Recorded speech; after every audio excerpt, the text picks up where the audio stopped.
just below our Momentum series, which are the copper-cladded pieces, if you're not familiar with the line, which we've had for quite a while. Last year, we had just upgraded them, the stereo amps and the mono amplifiers, to their latest iterations. A core of Dan's belief for years, and I would imagine some of you recognize the name as the founder of Krell. If not, that's where he comes from. Upgrades were always important to us, whether it be home theater products, digital products, D2As, that kind of thing, or amplifiers. We upgraded a number of amplifiers over the years. So if you started with us, we try to make it as attractive as possible to keep you in the family. And it just has been his kind of way for forever. Continues in the new company again, with the Momentum series being upgraded last year. The progression is just taking as much as we could from the Momentums and putting them in this new form factor. Part of the design element for the Momentum series was a small amp with a lot of power. The enemy of power is heat, and there's all kinds of ways to do it with fans or liquid cooling, or use a Class D power supply, some poor choice like that. But if you want to, you caught that joke. If you want to use real power supplies and get true output current into your speaker loads, you have to cool them in a serious manner. And the only way we could pull it off in the size we were looking for was with copper. It's 80% more thermally conductive than aluminum. It's just hideously expensive to work with. Anyone who's a cook will know, if they have a copper pan at home, what happens to the copper over time? It tarnishes, and that happens immediately, or starts. So with amps, when you cut them, you have to finish each side immediately.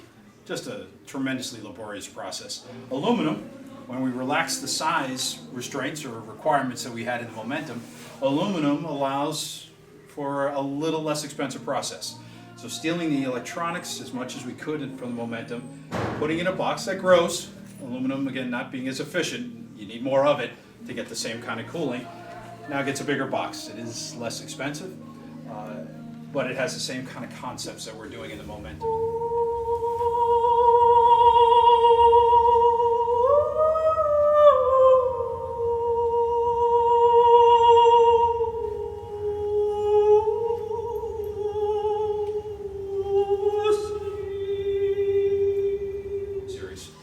I mention that because we have the big amp sitting, the 150-pound guy up top there.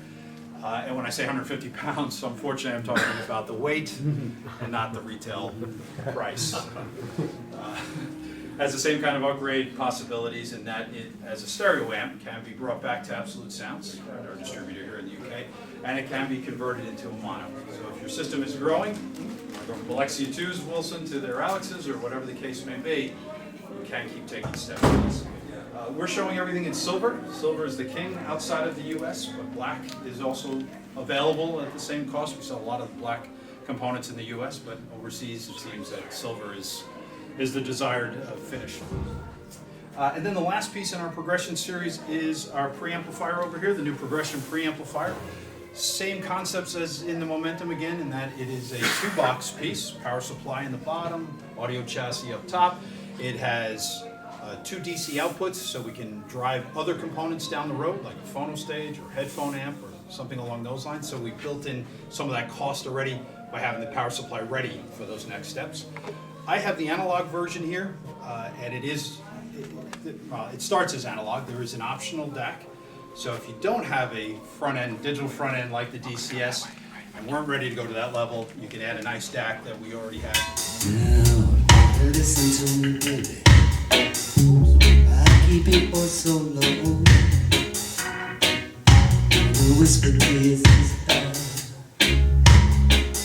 now we're all alone. It also has I carry this with me. This has two outputs, so two zones can be going. You can turn one on, one off. Very nice in that with our new remote, it's a Bluetooth remote.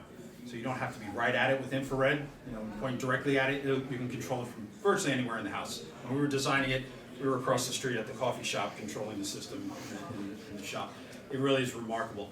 I will end up still pointing at it because I can't break that habit of pointing the remote at the human. And we'll final with the output coming from the new Wilson Alexia 2s.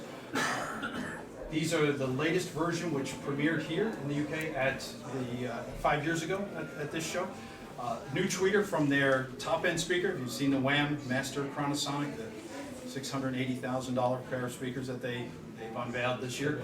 That's the same tweeter used there. The rest of the drivers are from the original series, but it's all a little bit larger, the boxes. And they've definitely made it more precise in terms of the movement of each box. And that's a real unique feature to the Wilson speaker. So wherever your seating area is, whatever height you're sitting at, they can position the driver so you get the perfect sound at that location. Are you down, did it down, did it down, did it down, down, down? Down, did it down, did it down, did it down, down, down? Are you down,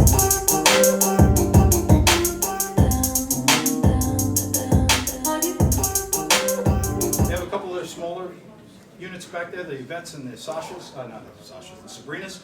So if you like the sound, but it's too big, whatever the case may be, they have some other alternatives. So I think I've covered it all, so we'll actually stop talking, or I'll stop talking, and we'll play a few tunes.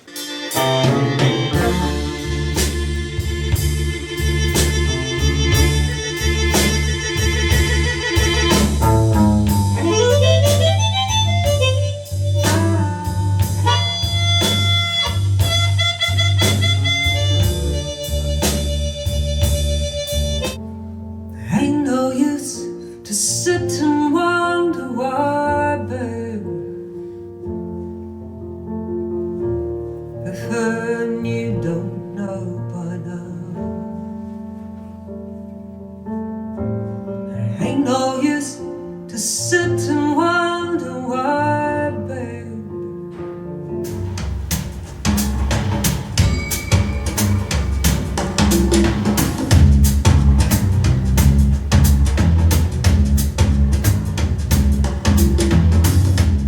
Smouldering ashes, bitter tears. All right, folks. I hope you liked. Fantastic. Thanks very much. Thank you very much. Thank you. Really great, guys. Thank you. It's all downhill from here, but try to enjoy it.